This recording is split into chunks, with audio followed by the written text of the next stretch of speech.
everything. What we've done in nuclear, we've upgraded our nuclear, we have new nuclear, and all you do is one thing, you pray that we never have to use it. Okay? That's the big thing. But having it and having it in tippy-top condition is the best way that we will never ever have to use it. Yeah. The best way. The last administration rule, VA policies resulted in deadly waitlist. Under Biden and Obama, 300,000 veterans died on a waiting list. To fix this travesty, we passed Veterans' Choice and VA accountability for firing bad Nobody. No, oh my God. Rallies and rallies, and I do want to show you this one. Trump fans. Trump fans. President Trump supporters. He's been speaking of Trump fans all day. I don't believe that. Look at that. There's Trump fans outside the gate. Unbelievable. I love it. I love it. On the other side of the break, for some of you, you will see Vice President Mike Pence in Tucson. Oh, is this a repeat?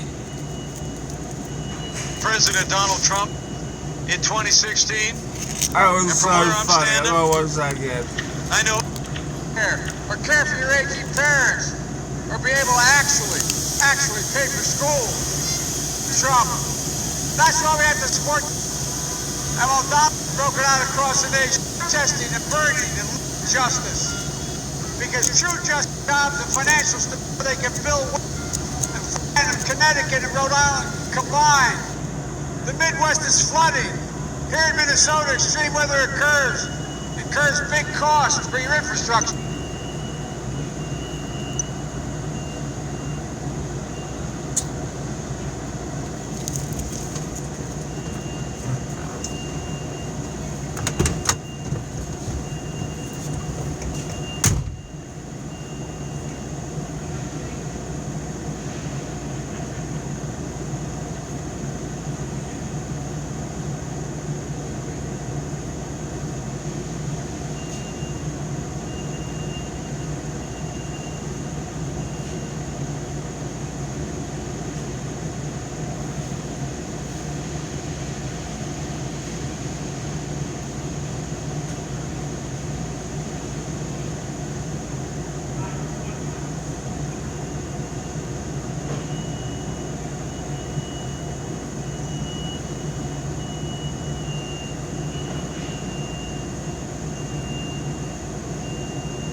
constitutional court has been corrupted by politics. The ruling. You know, where Joe Biden wants open borders, taxpayer-funded health care for illegal immigrants, where Joe Biden wants to end police cooperation with ICE and suspend the Remain in Mexico program that has literally transformed our southern border. President Donald Trump has stood strong with the great men and women of Customs and Border Protection and ICE, and we could.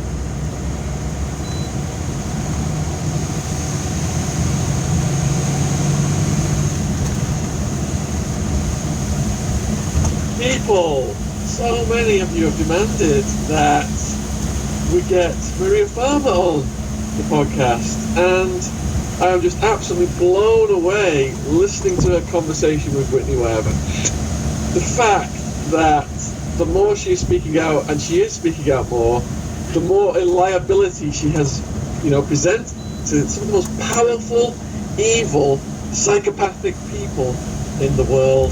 She was the first Epstein victim to go to the FBI. The FBI, they completely turned the tables on her, did nothing for her, helped to cover up. And that's just one of the stories we're going to be going over today. We're going to be going over our inside information on Ghislaine Maxwell, how psychopathic she was, cracking jokes about making Princess Diana cry, how there was a murder attempt on Maria's life by a bodyguard at Wexler's house, a guy who went on to bodyguard Will Smith. But before we get onto the story, Maria, I mean, you are so brave and it's so inspirational what you've done, and thank you for coming on. And I'd just like to ask you a couple of quick questions then before we really go back to the beginning. So recently the court ruled in favour of the sweetheart deal, which basically said, yeah, sorry Vic, but we're going to protect perpetrators. How did that make you feel? Well, actually, the moment I listened to a podcast by a guy named Bobby Capucci. He's been really a good friend to all of us. He's a sweet kid, and he's very supportive of this case. So I listened to him that morning and got the news, and I immediately contacted Whitney Webb, with whom I've been in conversation with a couple years. But at least a year, we've been talking about, talking, but the timing wasn't right. And I said, now's the time, and she said, I agree. And that infuriated me. It also sickened me for the women that were in Florida, because they were children. The ones in Florida were all children, and that shouldn't have happened, because I had told the FBI over 10 years before they became victims. So it's really disturbing to me that they would again hurt these people who were hurt as children, right? So it hurts the people in Florida, it hurts Brad a great deal, but it really hurts Courtney, because she's put so much into this, her heart and soul, and she's kept this alive for so long. I mean, she and Virginia have had this on their backs. And I tried to come out to carry part of the burden for them, and I was completely hushed up by mainstream media. Like, they would have me on with a little narrative that was comfortable for them and comfortable for the funders of their networks, and that was it. And I told every one of them everything I told Whitney, everything. So they all know the story. Here's the thing, there was one network, CBS was amazing. They're kind of a class act. They were the only ones, they were really nice to survivors. So that was a good experience. But all the other experiences, we all kind of felt used and weird. And so finally, after that ruling, I decided, you know what, I'm not letting people think, when I knew these names were going to come out soon, and I didn't know exactly when, but I knew, and I was not going to let these men keep tormenting victims by saying this did not happen. Because I'm a very credible person. I've never sued them, neither is my sister. I had to go into hiding. I've made all my reports. The FBI knows darn well. And so anyway, it infuriated me, to answer your question. And the other victims in your community, I imagine they were equally infuriated. And is there hope that that decision may be overturned? Is there an appeal? Yes, absolutely. We're going to keep appealing. I just don't trust any of these courts, because I don't trust the whole system. It needs to be overridden. I mean, here's the main problem with this that's driven me the whole time, is the story is about corruption on the top. I mean, that's what this story is about. It's not even about Jeffrey Epstein, even though he's disgusting and was a horrible human being. This story is so much about the government letting down people like Virginia and Courtney and my sister Annie and myself and all of us. I mean, you know, there's a girl, Sarah Ransom, that just wants an ounce of justice from the FBI, but they just sure won't give it to her, you know? Since you've been speaking out recently, the reaction being Kamala Harris to you? recently praised the mayor of Right. I've had people Los Angeles for cutting $150 million. be really amazingly loving. Like, you know, it's funny because I had told my story to so many people, so I kind of thought people knew it. Like, I thought you knew it, and you didn't. And Whitney didn't really know the whole thing. And I just kind of assumed people knew based on, like, just kind of hearsay thing. I don't know why I would think you could intuit my story. But I think because I told all these networks, I thought maybe people knew. But no, really, I was kept quiet. And I can't remember your question, but I wanted to say something. Vicki Ward really hushed us all up. She's not a journalist, and someone like that should not be. I mean, well, CNN, you know. I mean, come on, consider the source. CNN, by the way, doesn't care at all about this. And the only thing is, they wanted to use my sister and I to make Vicki look good, and we wouldn't do it. And then I started getting harassed, and Vicki sent a letter to my house, and it was like a Neiman Marcus velvet card. And it was all full of excuses and kind of about how great she is. Not once was there an apology. And not once did she take accountability for the fact that when she was living with a billionaire, I was actually in hiding, running from the woman she was friends with. Now, imagine this. She's got to still be friends with her. These people don't break up. So now Glenn knows where I live. That was the message I got from that velvet. It was probably like a $20 card. I mean, this woman doesn't live on Glen, you know? I'm like, $20, I could buy a lot of groceries, you know? She's just not in reality. So we've been tortured on so many levels by mainstream media that it's very frustrating. But I felt like, what do I have to do to make my voice loud enough? And I'm like, I start chemo tomorrow, right, or on Friday. But I feel like I have to just scream out to the mountaintops while I still have the energy to support these girls or these women, because they're telling the truth. They're all telling the truth. Before we proceed, I just want to tell the viewers that in the description box below this video is a donation page set up by Virginia for your chemo. I have donated and I urge other people to donate, and I also signed a petition. There's a petition down there. Both those links are in the description box below this video, and I urge people to go down there and support Maria in what she's doing. So for people who are not familiar with your story then, how did you end up getting inches of Epstein's community? Right. So I ended up attending this graduate school, the New York Academy of Art, which is the graduate school of figurative art. And I attended that school. I had there was a little foreshadowing. I went to the first art school I attended was my senior year of college. I was out in the Silicon Valley at Santa Clara University, and I talked the Jesuits into letting me do this program in France and making it matriculated, and they said, get straight A's, you can do it. So I did this in my senior year abroad instead of junior year. And so I go there, and the first week I'm there, I had this really neat roommate from Germany, and she was kind of bubbly but quirky. So I pointed out this poster, and it was like this elongated poster of this figure, and it was done in like a red pencil. It was really beautiful. And I said, I want to learn how to draw like that, like Leonardo da Vinci drew. And then I can not draw like that, but I want to know the anatomy first. And she said, you can't go there. And I said, why? Because it's a pedophile ring. The whole school's a pedophile ring.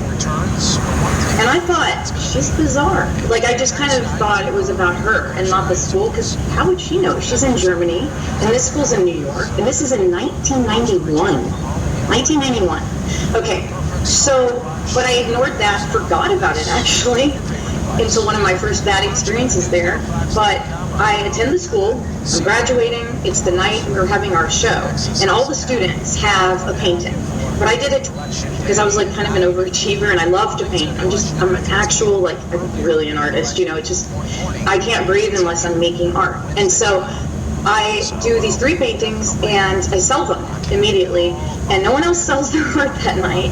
And I'm like, I sold 3 paintings, and so you'd think the dean would be very like appreciative and understand that I might do well in life and push me towards that direction. She doesn't. She comes up to me, this woman, Eileen Guggenheim Wilkinson, dean of students at the time. She comes up to me and she says, you know what, Maria? You know, the painting you just sold, you're going to get the check back. Because you're going to sell it to these people. For the academy, Maria, you're going to do it for the academy. And I mean it. You hear me? You're going to make them happy. They're very important donors for the academy. So I was scared of this woman. She kind of had been controlling me for a couple years, and I was just obedient to her. It was really bizarre. So these people kind of cast a spell on you, and then you just kind of, it's bizarre. I don't know how to explain it. He landed it too. But so then she walks them over, and I have a short encounter with them, and I take a check for $6,000, and then I hope to never see them again.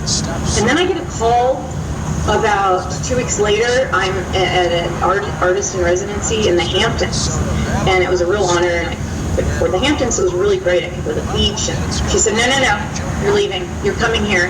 You're going to go on this trip to Santa Fe, New Mexico, and you're going to do it for the academy, because it'll make Eric Fischel happy, because he needs students from the academy there. And so she picked like his best students, I think, is what happened. But I think she also picked me for a reason, because she dragged me we flew with her on a plane to Santa Fe, New Mexico, and she dragged me to the Taos Ranch. And before we went in, she said she wanted me to sit on his lap and flirt and make him happy. Yeah. So that's how I entertained. And then she kept pushing him on me. I have more to that, but what was the ranch like? The ranch? Yeah. It was really remote and kind of, I don't know, just bizarre the way it was set up. Like, it was like military style in the way that Wexner's ranch was set up, and that you had to go through these various levels of security to get there. And the funny thing is, I was one of the first guests there, and they hadn't built the house yet. They were building it right behind us, but they had like a double wide trailer. And so before we got there, Eileen had said, now you bragged about the home. And so when I walked in, I was like, Jeffrey, this is a great double wide, I was just teasing. And Eileen was very mad at me. And then later she walked me outside and she said, she takes me by the elbow. She's like, you're going to go talk to Ghislaine. I don't even know if she told me that. She just said, we've got to go outside a minute. And I go out, and Ghislaine rides up on a white horse. She rides up on a white horse, and she's in like British tan and like Ralph Lauren, like a tweed, very expensive clothing. Like, just wanted to touch it. I was like, I'll never wear anything like that. Can I touch it? It's like I was in a museum. And she literally looked like a Ralph Lauren ad back then. She wasn't pretty, but she was so freaking charming. I know this is weird, but she was so charming back then. And she could convince you that you were like the only person in the world, and then she would turn on you. So you really wanted to please her because you didn't want her to turn on you. And the weird thing is, Eileen Guggenheim wasn't charming, but she was manipulative in the same way. And she kept you like in fear. And I was a student. And my sister just went, she's a doctor now, and she said when she was in graduate school, that's when she figured out what happened to me was so wrong, and how systemic the abuse was at the academy, because Eileen used me as her maid and her babysitter, and I was a student, and I was paid minimum wage, which is fine, but sometimes she didn't pay me. And it's just really a crummy thing to do to someone like who has to walk home because they have money for food, And that's how these people treated me. The third time I encountered them, so then, after the ranch, I'm like, the weirdest people. I hope I don't have to experience them again, because some weird things happened at the ranch. One of them was they had a dinner party. Well, when we opened the closet, there was a skeleton in it. When we went to go hang our coats, I'm like, is that supposed to be like ironic or something? So then we go to sit down at the table, and I didn't remember this, but there's this really smart girl or woman that went to school with us named Ursula Rudenberg, and she remembers all of it. And she wrote to ArtNet and said, actually, Eileen's lying. Maria's telling the truth. So they were able to come out with that. But she said that they handed, and I remember now, but they had us like blindfold they blindfolded us, and then they passed around a little brown bag with like false breasts in it, like an actual like boobs. And so we were supposed to guess what it is and then put it in, and I didn't put it in my shirt, but I was like laughing. Eileen's like, laugh for the Academy. This is the dean. I think it's very low class the way she conducted herself, and that's why I want her removed. We only have 2,000 signatures on there, and actually Kirby is so heroic to do this petition, Kirby Summers, and I didn't ask, they did this for me, but it's also because this woman is so reprehensible. She shouldn't be around students. So I imagine at least 50,000 people will watch this, maybe 100,000, and if you are watching, please go down and click on that petition. It doesn't cost anything. Let's get those signatures up. We're going to hear more about the horrors of this woman, Guggenheim. And so you mentioned that you've almost felt as if they'd cast a spell on you. Yes. Would you say that the energy of Ghislaine Maxwell and Guggenheim, they had kind of a sorceress energy? Yes. Yeah. I would say that they're not good witches. That's for sure. I would say that I think it's more of like I think it has more to do with their fact that they might be psychopaths. Okay, they are psychopaths. I experienced them, and they're psychotic. And so I think when people are psychopaths, they can control the narrative because they're going to flip out. So you just obey whatever they're going to do. I think that's part of it, and part of it was sheer evil.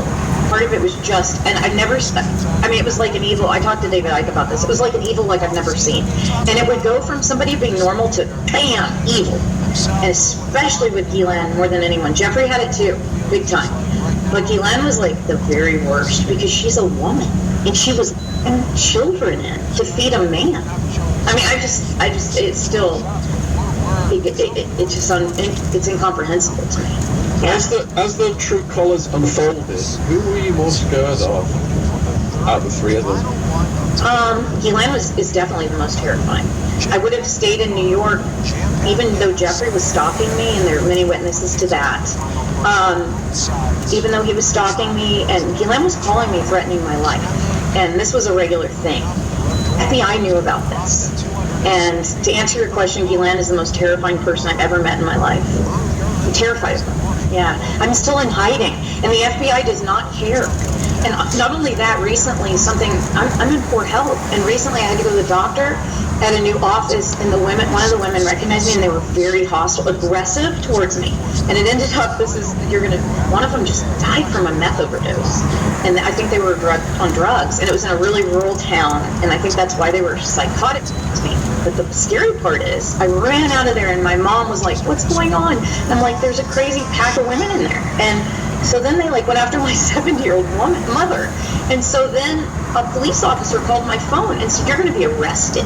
I'm dating one of those women, and we're going to come and arrest you." So I had to move again because I don't feel safe because, listen to this, because I called the KBI, this was in Kentucky, the Kentucky Bureau of Investigation. And as soon as I said my name and he types it in, he began screaming. There's no way he did not verbally abuse me on purpose. And when I told Sigrid, she was shocked. But I do not feel safe in the state of Kentucky. I will never go back there because they made it very clear I'm not safe there. And they don't care about me one bit. And that is the FBI. In your early interactions with Epstein and Ghislaine, when you saw them communicate with each other, was it a communication of equals or was one subservient to the other? This is kind of weird because they had it presented like he was in charge and she was the lady of the house, but it was very clear to me she was in charge. And she controlled everything about what happened in this house. She controlled who came into the house. She controlled who left the house. She controlled everything about this guy. And then he just sat upstairs and got 3 massages a day. And he was trying to sell himself to me as a banker. And I want to say something about that. I worked with not everybody at the Academy was bad. There were 2 really good people. One of them was this guy, John Paulson. And he's like a billionaire now. But he was the most honorable man. He became a good friend. Eileen tried to kind of pawn me off on him, right? And instead of that, we just became very good friends. And he taught me a great deal about finance. I'm not good at it, but he taught me. And then he also helped me start a company called Tribeca Party Servers. And the reason I'm telling you this is because I don't want people to think everyone at that school is bad, you know? Eric Fischel was the most honorable professor, and just not at all thinking, and he was just teaching us art, you know? So there were people there that weren't aware of how weird this was, but I did tell them along the way. I said, so Eileen, second year of graduate school, we just moved the academy to Franklin Street, and across the street on Franklin Street lived this guy, Christian Vincent. He's now married to this woman, Carrie Gilpin. They've been married for many years. She was on Frasier. And what makes me angry is every time I would see these people in like the grocery store walking by, it would make me sick. This was my first Eileen Guggenheim experience, where she and Barbara Krulik sent me across the street on Halloween, and I was dressed as Dorothy from The Wizard of Oz, and I had my little dog in a basket, and I was 24 years old, 23, and Eileen had already taken us to that place the week before, and so we came back. She called on Halloween. She says, "I want you to go fetch Christian across the street, Christian Vincent." And I was like, "Ugh, okay." And she said, "He's not answering his phone." So then her Krulik said, "Go over there. He's expecting you." I go over there, and it was like, well, it was the first time I'd ever had an experience like this. There were more to follow when Eileen was around, and Guylaine, but mostly Eileen. So I go to the place, and he answered immediately. First, he asked me if I have a boyfriend, and I'm like, that is such a weird question. And then he doesn't let me answer, and he pushes me down, and I don't know how to explain it, but he suffocated my face with his face. And he started getting a phone call, and I'm telling this story is to show this was a pattern for these people. My German roommate in France was right. This woman she didn't care about the students. Eileen Guggenheim Wilkinson, not the art family Guggenheim, by the way. She kind of she uses it to say, "I'm a Guggenheim." No, you're not. Stan Podger said she's just any old Guggenheim in the phone book in Florida. That's all she is. So anyway, the reason I'm telling you is that there was this. So he basically did that twice to me. I was able to escape. That woman, Krulik, was let go. I confided in the school. I told everyone. But Eileen, they did nothing to her. She remained there in full control, ruling the roost. What she said, everything Eileen would say, that's how it was. And you would obey her. And that was right. Yeah. Okay, earlier on, you said the psychopathic traits were revealed to you over time. Could you give us some specific stories of how the psychopathy was revealed to you? Right. So, one thing would Guylaine would come in the house on 71st Street, and this is when I was working at the desk. It was my second job working for Epstein, and I ended up with the job because of Eileen Guggenheim again. But anyway, or her sister. But Guylaine would walk in, and she'd be in the best mood, all chipper. She'd just been shopping. She'd all kinds of bags, and she'd be all giddy and happy because she just shopped. I guess it kept her, or if she would exercise. And then in a few hours, she'd go, "I'm going to get the new vials." And I'm like, she would change, like her expression, her everything, her intentions changed to evil, and you could see it. It was like, whoops. And I did not understand. All I thought was Victoria's Secret must be the creepiest company on the planet, because every day she said, I work for Les Wexner.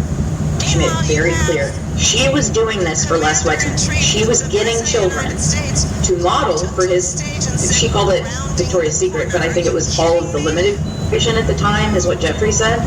But she would always say, "I'm going to get models for Victoria's Secret," but she would always call them nubiles. And so I went and looked it up, and it's really gross. It's like children who start their period, And that's a psychopathic thing. Another thing is she wouldn't let me eat at the estate when I was when I actually had to go to Ohio on the Wexner estate. That was my third position working with them. So when I was there, I was starved while I was there. And another victim was starved by Guylaine too.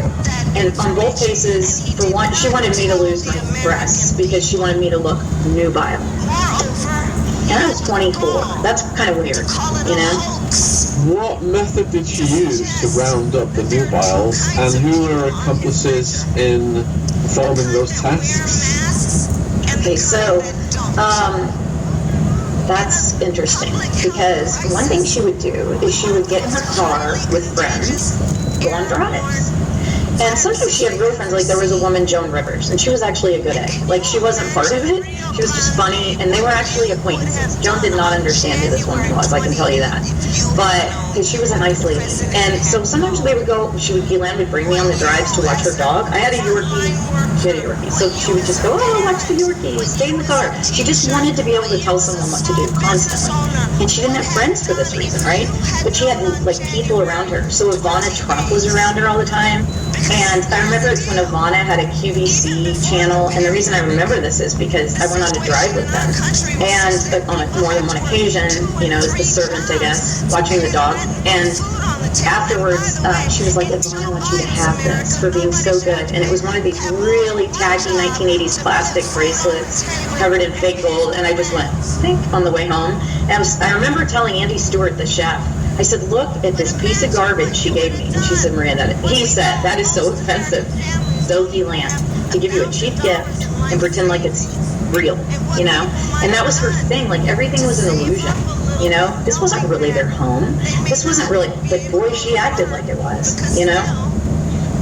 In our country, people go to work without paid sick leave. Is because I went on a drive with them, and on more than one occasion, you know, as the servant, I guess, watching the dog, and afterwards, she was like, Ivana, I want you to have this for being so good, and it was one of these really tacky 1980s plastic bracelets covered in fake gold, and I just went, on the way home, and I remember telling Andy Stewart, the chef, I said, look at this piece of garbage she gave me, and she said, Miranda, he said, that is so offensive, and Sophie Land, to give you a cheap gift and pretend like it's real, you know? And that was her thing, like everything was an illusion, you know? This wasn't really their home. This wasn't really, but boy, she acted like it was, you know? So you said you actually went on drives with them. I think these were drives to collect nubiles. And what did they do? Were they like, what kind of vehicle were they in? How did they approach people? Just strangers? Or? Yeah, strangers. So it was a black, I think a town car or Mercedes. I can't remember because they had a couple of, you know, vehicles, but this one was one of the lower vehicles. And there was a Hispanic driver, and he was kind of creepy. I never met him, like, personally. I just rode in his car. And he would always drive, so he knew what was happening. And I went on a few of these where she would like be near Central Park or school and go, stop the car! And he would just stop, and she would run out, and she would exchange numbers like on a sheet of paper, you know, like give a sheet of paper to a girl, and then get their digits, and then the next day they'd be at the house for modeling. And I'd say, well, that little girl's like in a uniform. Why do you want her? And she's like, Maria, Victoria's Secret models start very young. And I'm like, but they have breasts. And she's like, not all of them, not all of them. I need the nubiles. And then she got sloppy towards the end. She'd say, I need to get nubiles for Jeffrey. And I'm like, are these people coming to see Jeffrey? I thought it was for Victoria's Secret. And she's like, oh yeah, he has to authorize it. Let's remember this. Okay, so over what period of time were you around these people? So it was only from 1995. Actually, I mean, I met them in 95, right? And then I started working for them until 1996, almost 97. And the worst incident happened to you at Wexner's property, is that correct? Yes. One thing that happened when I got there is that, you know, I was very excited because I'd gotten this commission to do paintings for the movie As Good As It Gets. This guy, Jim Brooks, who's like this brilliant director who I always admired. So I had this opportunity. It wasn't high pay or anything, but it was an honor. And so I did these phenomenal paintings for it. And so that's what I was doing there. I wasn't working for anyone else, but they said that he wanted an artist in residence. Abigail Wexner wanted an artist in residence. So I was really excited about this because I thought these might become collectors, you know? Maybe they'll be nice, and maybe they'll be helpful. And I won't have to be around creepy Jeffrey and Ghislaine, you know, I can have other collectors. And Jeffrey and Ghislaine never paid me for my art. They stole it from me, you know? So I thought maybe these collectors might start paying. That'd be great.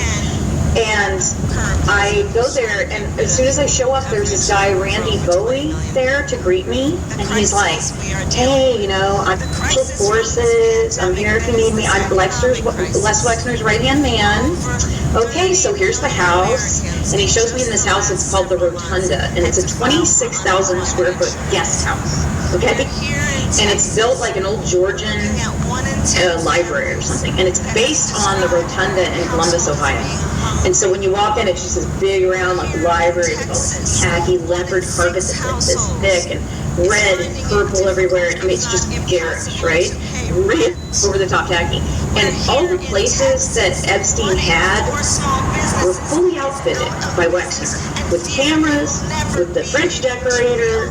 And Epstein told me, he said, I get all this for $1. And I was so jealous. Like, how do you get that for $1? I thought $500 a month was great in Greenwich Village, you know? And so I couldn't believe $1. And anyway, I get there and I'm in this house that apparently he also got for a couple bucks. And at the time, he told me it was less. Abigail's, and it was surrounded by 350 acres of their property. So when I get there, he's Randy Bowie, who is actually now Taylor Lautner's bodyguard. Yeah. So the company has like Angelina Jolie and Will Smith and all these people. And he personally sees to Taylor Lautner. And when like Virginia and I contacted him, he blocked us. So that's weird. Yeah, block the victims. That's a great look for you. Anyway, I mean, I wanted him to know in case he's not safe. This guy is not a safe man. This is a crazy man. And that is my opinion. But I haven't experienced to prove that. But anyway, so when I was at the estate, as soon as he's shutting the door, he's like, okay, now you can't go back outside unless you call, because we have sharpshooters and Dobermans all over the property. And I'm like, what? So I immediately, my stomach sank, and I thought, this is not what I thought. You know, this is really uncomfortable. So finally, the first time Jeffrey and Ghislaine there, they took me to get my driver's license, which is a good thing. And I had my mail forwarded, another good thing, because Abigail and Les say I never lived there, and that it wasn't their house. That's pretty funny, since it was, but okay. Anyway, I did live there, and I have lots of photos and proof. And I was tormented there the last night I was there by Jeffrey and Ghislaine. They came in, I had my little brothers there staying with me, and they were 5 and 12, so I had the responsibility of these, at this point, very skinny children, because we couldn't go get food, right? And I was told I couldn't eat, by Ghislaine, I was told I couldn't eat at the country club. I could only go with Claire Hazel, and I couldn't eat there, because I'm not the right religion. Now, this wasn't the rules of the country club, I don't think. These were Ghislaine's rules, you know?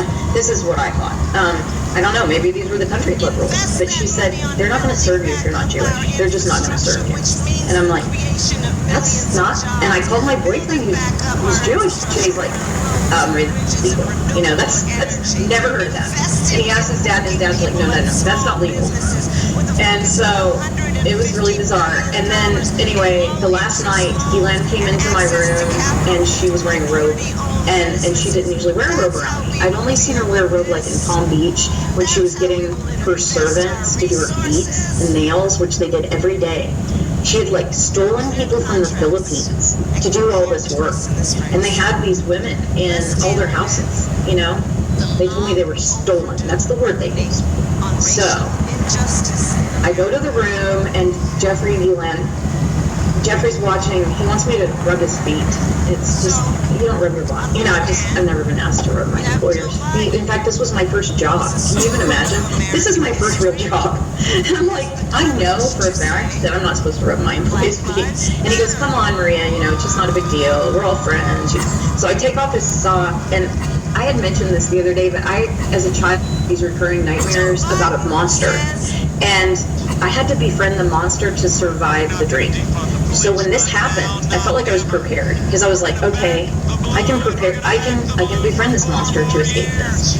But I wasn't a great actress or anything, but I actually, you know, gave him a foot massage, and for a second, and he started moaning, and I couldn't tell if it was like pain or pleasure. It was weird and over the top. So I said, I'm hurting you. Let me please stop. And he goes, come here, sit down. He pats the bed, and I'm like, oh, I'm gonna be raped. I just knew. And I knew that there were sharpshooters and Dobermans, and I knew that nobody cared. And did anybody really know, like, where I was? You know, I started thinking these thoughts. So I sit down, and Ghislaine sits next to me, and she's like loosening her robe, and they both very mechanically start assaulting me, and kind of shaming me that I have breasts. It was so embarrassing. It was so awful that I actually got a breast reduction after, because they damaged me so badly that I felt humiliated about my own body. this happened to a few girls that this happened, that we had to have these things because we were so damaged. So anyway, he goes and he's watching a math program the whole time on PBS. And Galen says, listen, Jeffrey's very smart. He watches PBS. I'm thinking, you are so weird. This isn't, I don't care. But the whole time I'm being assaulted, I'm staring at the ceiling. And this is what I'm thinking, Sean. I'm thinking, my sister was around them. She's in Thailand. Is she alive? They raped her. That's what I'm thinking the whole time. And I'm like, my God, I think she's dead. And then I think, I don't know where this came from, Sean, but all of a sudden I'm like, my God, my photographs are downstairs. And I need to go get them. And it was the weirdest thing. I had this feeling like they'd gone through my photos. Well, they had. And I'm going to tell you about those photos. Those photos were of my little sisters, who when I took those pictures were 12 and 15. And they were studies I was for anatomy, like while I was in graduate school. So you just use what you had. I got sick of looking at myself. I was like, oh, I don't want to draw her anymore. So I'd use my sisters, my mom, whoever was standing there. And but you know, some of them were partially clothed, very like risque pictures that were very private anatomical studies. And 12 and 15, right? So that morning, they leave. By the way, when I got back in that room that night, I barricaded the doors because I was terrified. And that's all I could do. I got my brothers and I barricaded the doors. So when that morning after they left, I immediately, you know, run around. And Galen called me screaming at me that morning. And then Jeffrey called. And at this point, I had gone downstairs and seen that the photographs were missing. And they were in a safe, and she had torn open the safe. It was like a plastic safe, but you know, it was a safe. And it was in the basement, well, like below the basement level of Wexner's property. It was this really creepy area, but it was like in the ground, so I felt safe hiding things there. Plus, I did saunas down there. They had a sauna room. It was like like with all these shower heads, and then they had like a safe room down there, and then they had a room that the maid said the door led to a tunnel. Okay, she said it led to a tunnel. But the trauma for me, my real trauma was thinking my sister had died. And right after, okay, so Jeffrey calls and he's like, that was just so great last night. I just had so much fun with you. And I'm like, Jeffrey, my pictures are gone. Like, this is horrible. I'm leaving. You were sick. You were very sick, you know? And I didn't say I was going to tell, but I was like, I'm getting the hell out of here. And he goes, Maria, no, listen, I will give you anything. What do you want to calm down? And I hung up on him. And I called 911. And they hung up on me. And then I called 911 again. Because like in America, you think 911 doesn't hang up on you. So I call again. And the woman answers, young voice, she says, listen, the sheriff is at the gate. You're never leaving, okay? We work for Wexner. Click. Very clearly. I told ABC this, and they were like, well, she doesn't remember who she called. And no, that's not true. I remember very specifically who I called. And I've told the story over and over again. And everyone's doing Wexner's bidding, and I don't appreciate it very much. Let me just clarify that for some people in this country then. What you mean by the sheriff is on the gate is that the person in charge of the local police force is protecting Wexner's gate. That's right. That's right. Yeah, that's right. Okay, so this escalates then into the situation with the bodyguard, right? Yes. So at that phase, right. So actually before that, I called everyone I'd ever met pretty much. You know, I'm calling people, and I called Eileen Guggenheim Wilkinson from the New York Academy of Art. She's still the dean. I call her and I told her everything. I said, these people tried to rape me. I think they raped Danny, and he might have died. And they said, I think she's in Thailand. I don't think she made it. And she goes, you must have really done something wrong. And she hung up on me. So everybody hung up on me. And I was like, I called this one girl that was in the graduate program with me, and she was so creepy cavalier about it. And she goes, oh, they're just players. They're just, oh no, she said they're swingers. And I was like, well, okay. How's that funny? Like, none of this is funny to me. And so I called everyone I'd ever met, but meanwhile, the bodyguard's outside pacing, literally pacing. And he looks like a rabid, like raccoon or something. He's like he's going. I've never had anyone look at me like this. And I've never had anyone look at me and promise me, you are never going anywhere. You are never leaving. Do you hear me? Never. So to me, that means I'm going to die now. Because what are they going to do with me here? And I have my brothers. So I finally call my dad. And I'm like, Dad, your sons are going to die. And he's like, what? What are you talking about? You know, he's never experienced anything like this. And I said, Dad, this is really embarrassing, but you have to come get them now. And I couldn't even explain the gravity. Like, you know, he knew I wasn't exaggerating. Like, who has this experience? It's so embarrassing. Like, how did I end up here? And so, thank you, Eileen Guggenheim Wilkinson. Thank you very much, New York Academy of Art. So I'm sitting there going, how do I get out of this place? And there, finally, my dad gets there. It's several hours later. He gets there, maybe 4 hours later. And my brothers, I actually walked them to the gate. And I told, like, Washington Post, New York Times, I told everyone this. They didn't want that narrative. They wanted it to be that my dad came and saved me. That's not what happened. He waited at the gate because they wouldn't let him in. They were not going to let my father in. I walked, knowing there were sharpshooters and Dobermans, I walked my brothers to the gate. This was the first time I went outside. Well, second time. One time I went out and the Dobermans came, so I went right back in. This time I didn't care. I did not care. I said, you know what, they can eat me. I don't even care. And so I walked my brother to the gate, I walked back, and I had 12-hour standoff with Randy Bowie at that point. Yeah. So, why did you walk back? Because you were committed to being in there? There was no because all of my escape? paintings, all of my worldly possessions, well, actually, most of my worldly possessions, all of my art supplies, for one, and that was another thing. Jeffrey and Galen were like, they're going to provide you with art supplies and a beautiful, well-lit studio. I had to paint in the garage, and they watched me the whole time. They have pinhole cameras everywhere. So, like, he lands in New York reprimanding me for what I'm doing in my bedroom in Ohio. No privacy at all for a year of my life, like none. Yeah.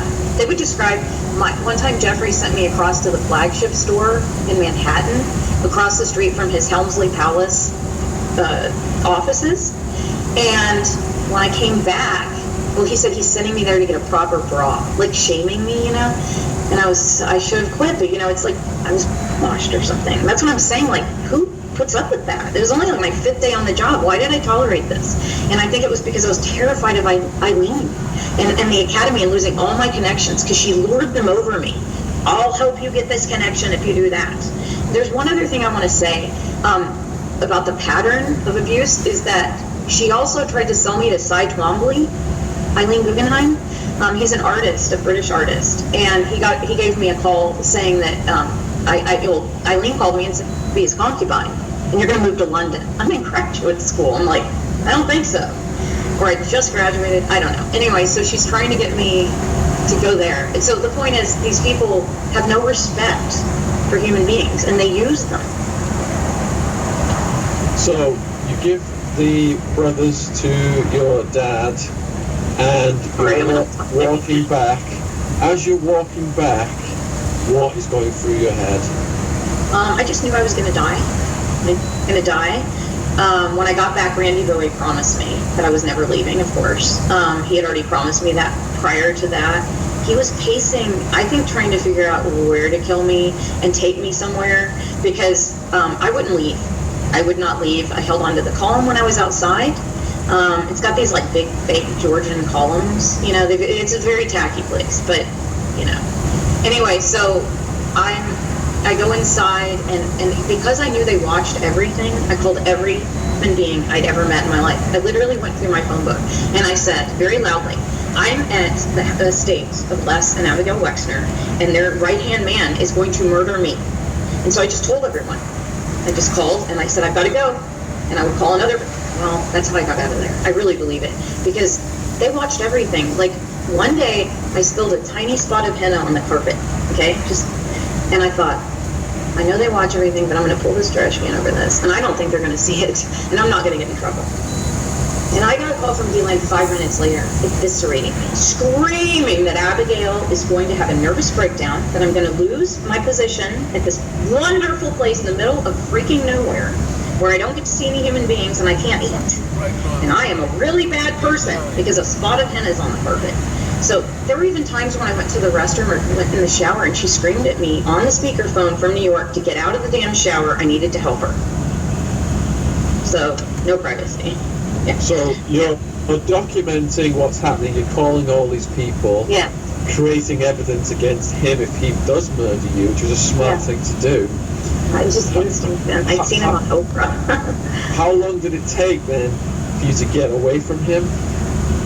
About 12 hours. About 12 hours. What happened in those 12 hours? He was pacing outside the house, pacing around the truck. He was not going to let me leave. And when I finally was leaving, he said, "You're coming back? And if you do, you won't make it." So he made it very clear. He said, "You'll be arrested immediately. You will be arrested." And, he just made all these threats. He also recently, when I came forward, I was telling, CBS about him. So they contact him, and he sends me this threat letter, I think through Wexner's attorneys, that's what we think, because it was just very immature. And it said, "Listen, if you ever mention me again, you're going to be sued. And you know what? My client couldn't have done this because he has a family. He has a wife and child. So this could not have happened 24." Yeah. I'm not following. Yeah. So what changed that enabled you to leave that property? The thing that changed was that he got the message from whoever was watching that I was not going to shut up. And I think that I told too many people. And so he stopped pacing. He was still salivating and he was like, I've just never seen it before. It was like I was in a war zone. And so he thought I was going to forget all this, but I know what. Anyway, basically, I got out of there by driving away. And, I got threats at the gate from the sheriff and from those people that worked for him. There were 2 other guys at the gate that were also his special forces guys. I have photos of all of them I can show you. But those other guys, they never threatened my life. They were actually kind of nice to me, but it was like Randy Bowie was the guy there to threaten my life. And then I had Claire Hazel there, and Claire Hazel was Jeffrey's girlfriend from England, and she would watch me. She could take me to the country club, kind of babysit me. She was kept by Jeffrey. She was very clear. He said, "This is my girlfriend, Claire Hazel," and I was so confused because I thought he was married to Guylaine at the time. They kept changing their narrative. But Claire Hazel now, I just wanted to tell you, Claire Hazel has a castle. She's now a Guinness. And she lives in this castle. It's where they filmed Eyes Wide Shut. You cannot make it up. After she owned it. That's right. They put it in your face, What was your plan when you got out of that Wexner property? Just to live. I didn't think I was going to make it very long. I pretty much thought, well, they're probably going to kill me. And I went to Kentucky. Because my dad was there. I slept on a couch for a month. And then I went back to New York. And when I got back, the butler's son had thrown out all of my worldly possessions and painted my entire apartment black. That's the butler that died in prison, okay? So Jeffrey they're so cheap that they were renting my apartment to the butler's son to get extra money. It's just so weird. Nickeling and diming everyone to death. Stealing art. And making all these promises, but never, ever fulfilling any of them. And then, stealing your family and, trying to rape your sister or something. It's just horrible. So, did you ascertain whether your sister was alive at some point? You were worried she was dead? So in Kentucky, I reached out to what I was told was a program in Thailand, and it ends up, it was a real program. She was still being groomed. It was very much going to go through what Virginia went through. It was very clear, where she was headed. Because later, Guylaine called me and said, "Do you even understand what a big mistake you made?" And I'm like, "What are you talking about?" And she said, "Annie was going to get the privilege of carrying Jeffrey's babies. Do you even understand how amazing that is?" She was sick. It was sick. My sister was 16 when she was telling me this. Sickest thing I've ever heard in my life, right? So they were still grooming her. So luckily she was on an active program in Thailand. She wasn't sent there for any other nefarious purpose, but it was really just part of the grooming. And so I talked to the person in charge of her and this woman, and she gets Annie on the phone, and I'm like, "Annie, what happened to you?" And we didn't communicate well. She's in Thailand. I'm on a payphone in Kentucky, and I couldn't understand everything. And from that, I thought she'd been raped, but I knew she was alive, right? So for a long time, we never talked about it. And so when I talked to the FBI, when they came back to me 10 years later, I was convinced Annie had been raped. But she was harmed, but she was fortunate, because... How did they get their hands on your sister? So, my sister, my first meeting with Jeffrey, he asked me if I had a family. This is, okay, so Eileen Guggenheim said, my sister needs help, she needs work. She needs you to work for her. And so I went over there and like scrubbed her toilets for 2 weeks, and I wasn't paid. And so as I'm leaving, I'm talking, and Barbara Guggenheim was screaming at me, again, psychotically screaming at me and abusing me. And even her husband was like, you don't need this. And her husband is Bert Fields. He's like a really powerful attorney. So again, like they would always use these people. So I was paid in 2 expired traveler's checks and a bag of garbage. She said I could sell at the flea market if I wanted money. And I should be grateful. And I walk home because I didn't have the money for a Subway. I walk home I throw the bag of garbage out, and then I go, and she wanted me to sell like an old blanket and some costume jewelry. She's like, be grateful. Okay. And I take the expired traveler's checks to the bank, and they're like, sorry, these are expired, So I walk home, and there's a phone call from Jeffrey, and he's saying, I heard you had to work for that bitch Barbara, and guess what? You're having a real job tomorrow. So I go in, and the first day when he's interviewing me, he has Morgan Fairchild sitting behind him. She's like sitting there. Never said a word. She sat there. So creepy. And it was like, he's trying to make himself look like the Great Gatsby or something. Like everything's so fabulous and different and weird. I'm like, okay, I just want a job. And so I go in and he's asked me about Annie. And he asked me about my family. And I'm very proud of my sister, and I bragged about her. I was amazed by her. She's an amazing person. And so of course, like I start talking about her, he's like, how old is she? And I said, well, she's 16, and she's going to be going to an Ivy League. And it's a nightmare. Because he then asked, like, are you close to your dad? I said, no, because he kind of left us. And so he knew we were destitute, abandoned, and she was young. And he knew I had talents. And they liked all these people. They would always have me like to the dinner table, but they treated me like a servant. I was in a really weird, I was in a different position than a lot of these people who were children, obviously,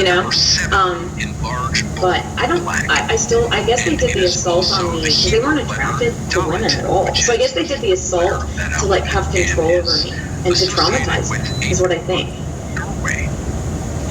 Did they ever get you to the island? Consciousness. They didn't own the island in 96. Yeah, he didn't own it. I think he had just purchased it around, I can't remember what year. But yeah, he didn't own it. So you've mentioned some pretty big names. You said that Ivanka Trump, I believe, was... Ivana Trump was in the vehicle that was procuring kids. Yeah. That's a huge thing. I can't say whether she knew. But how could people be around them and know? This is why I just want them to tell me. Explain yourself, Ivana. With all that money, did you think it was funny that she was getting nubiles? Is that funny? I don't think it's funny. Which other famous, powerful people did you witness associating with Epstein and Ghislaine? And did you see them embarking in any criminality? I never saw criminal activity. I saw people going up the stairs. And right now, because of my health, I don't want lawsuits, so I'm not naming them right now. I will later. I feel like I've put a lot out there recently, and then I get threats from people like Alan Dershowitz, and I can't really handle that. It's too stressful right now. He's tormenting victims. He's suing a precious woman who endured the worst hell you can go through. How dare him? That's another reason I wanted to speak out. I wanted to be able to say, these girls are telling the truth, and those people are bad actors, and they are. It needs to change. We need to flip this scenario. Okay, so we left off then with you escaping from Wex's property. You checked on your sister. Did they try to pull you back into the orbit? No. So what happened is, after I left, I started receiving death threats. So as soon as I got back to New York, and I was able to get my landlord to break into my black apartment, with no empty black apartment, I realized I was really safe because I had my keys, they knew everything, right? So I decided, I went with an acquaintance over to the NYPD 6th Precinct, and I told them, and I was so embarrassed because it's such an outrageous story, and I was like, who's going to believe me, right? But luckily a couple of these guys, they're really good guys, and they knew me, and they were like, no, she's not making this up, like she's never said anything like this, why would this be? So The most this interesting is so thing beyond begins here, like our which to realm me of what we recalls do. We the deal with psychological interplay you know what I mean? between So 6 Macbeth reasons. They're like, we can and handle Lady like the Macbeth. threat she's made about burning In your that apartment famous down play, and Lady burning you Macbeth in the cunningly heart, but we can't drives really the make will any of her husband any of these toward other an evil things. You have to ambition. call the FBI. And I'm After like, goading his jealousies you know, I and just never even evil thought into about this stuff. success, And I'm like, however, I do we want find to that call them, she and I'm is the terrified. one And with they're the like, yeah, haunted here's the number. conscience So it was like the who now Southern seeks to District of turn New York, back from right? that dark path. So the day of the arrest, Also, the first Vernon, mention we have of the plan these two he have says concocted about he has killing a the pointer king and a is given poster, to a us $4 from poster, and a Macbeth pointer for himself, 25 cents. And not he's going, has his lady. anybody ever seen this guy? Very In this theatrical. scene, Has anyone ever Bill seen and this guy? Alice Oh my gosh, embark on we've a never even heard of strangely him. similar Julie read road the Miami to that Herald. of Lady Julie Brown, Macbeth what a and hero. her men. No. It Fred Edwards is seems the hero. to all Julie begin Brown with borrowed her, his notes. I'm but glad he she will brought some go light so to the far that situation, she but she's will made a doubt lot of it and about herself, regret and it's not about Julie. and It's about these long women to in bring Florida him back. that were children. Look at the blue And she seems to windows forget with this sometimes. I'm crosses here to of remind light her. between This them. is not about any On each of person. these, This we is can about a see a network of subtle people that are so representation powerful of that the I'm like Kabbalistic really sick tree and of speaking out life. now. The Because in black case I bar, don't about make it, I want 1/3 people of the to way know. down from the And I top of believe the I will windows, because of the love of these marks the girls. I really path do like the between love I'm getting wisdom from and one of the understanding. girls, the sweetest, The most precious second girl and asked me to third be her sephirah. child's godmother. This is Also, Sarah Ann's the center She's so cross sweet. marks the And solar then emanation started of a fund beauty, with Marissa, the and essence so of the sixth just sephirah. that love is going to get me Bill well, and is, it's of also going course, to make us all walking the survive. ground of the Because I tenth really sephirah, believe that people like that Alan Hirsch of the kingdom. will be destroyed The by our floor love. is I brown really believe and that. earthy And color you know, relative David, I need to convince to me the of it. tree. It's Note true. the It's skull happening. above People the all doorway. over the world are siding with you. Death looms Prince over Andrew Bill's head, agreed to the and entire it world awaits him living ahead. with what he said that, Interesting this really statuette did happen. here. Yes. Dark And face everybody with all an over the world eye has got of to go light back, and I can feel the love. surmounted by a Yeah. crescent. Going, you know, Those that's statuettes on the what's going end to be happening in your tables, life the one from here closest to on out. our view, Yes, God is lost a great deal of it. trees. And you know, my tumor Just is, remember that they're both I wanted here to explain before this. we I have a very return rare to brain this tumor, hall. and I was treated for that this year. Just a few And then minutes when they after went in to Bill do a PET has scan, they walked through realized this I had hall to these meet spots the all over dying my heart. man's And they were daughter, like, well, what's that? during which And it time ends she up, it's a totally confesses to Bill different that she kind of loves cancer. him, It's although lymphoma. they don't know And each so the other. brain tumor is like really rare, and I lost my Boyfriend hearing. That's how I found out I had it. enters the I had scene. migraines and been sick for like 20 years. As he And I'm walks telling you, the through doctor said the it grew over hall and 20 years. approaches the I know when I door, got it. I got it because of we these see people. that the Randy, first Les statuette, Wexner, the one Abigail of the Wexner. tree And grove, they can has pretend like I don't disappeared. exist, but I do. And I'm never going to shut There up is about it. something Never. cold And I'm going to tell you about why. this When I went briefly met in character for of that brain Carl, tumor thing, they probably did even a little sinister. scan.